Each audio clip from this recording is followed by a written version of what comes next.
On commence tout de suite avec Philippe Solers. Alors, une vie divine, je lis l'exergue. Au-delà du nord, de la glace, de la mort, notre vie, notre bonheur. Nous avons découvert le bonheur, nous connaissons le chemin, nous avons trouvé l'issue de ces milliers d'années de labyrinthe. Nietzsche, Frédéric Nietzsche, le philosophe allemand.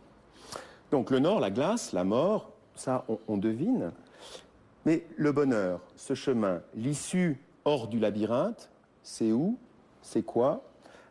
En quoi Nietzsche est-il si précieux, si prophétique de ce que nous vivons, de ce que vous vivez aujourd'hui, Philippe Solers?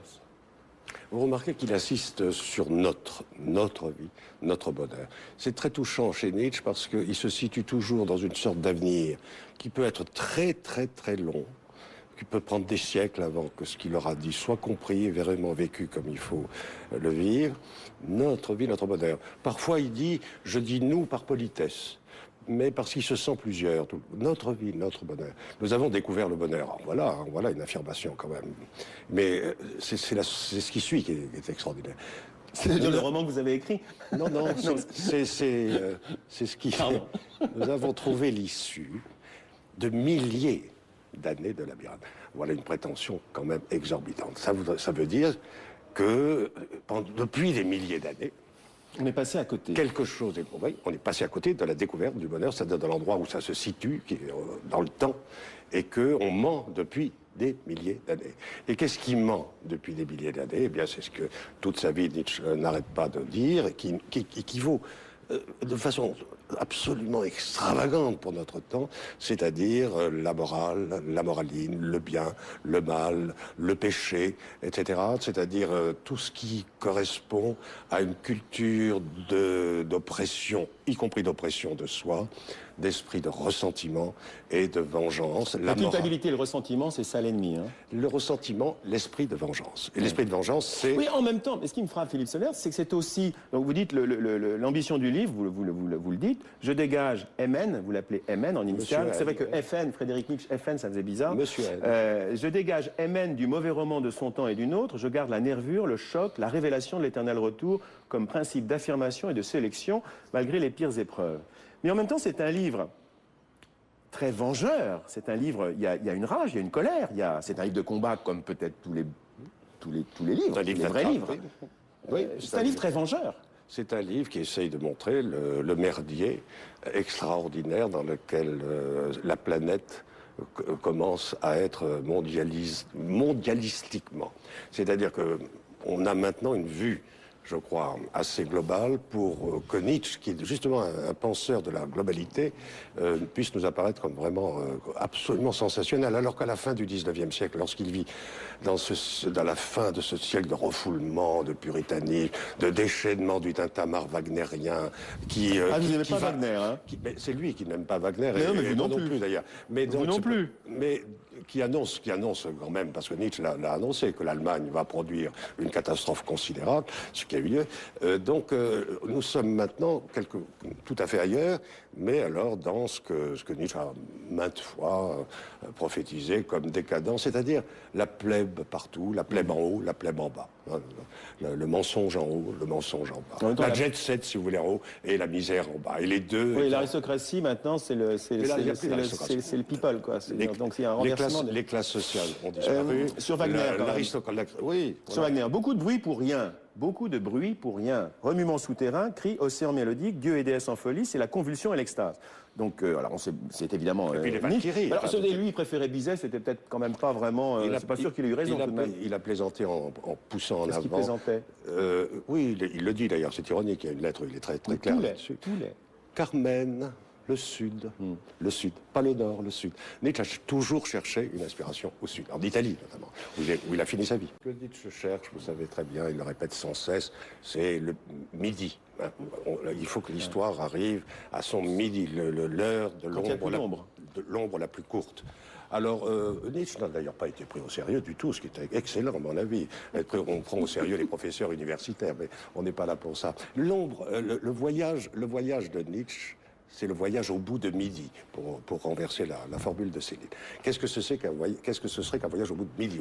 C'est-à-dire, dans ce oui, C'est l'anti-Céline, alors, d'une certaine façon. Mais oui, mais nous sommes dans la question du nihilisme. Le nihilisme n'est pas forcément un défaut. Par exemple, Céline est un nihiliste ahurissant.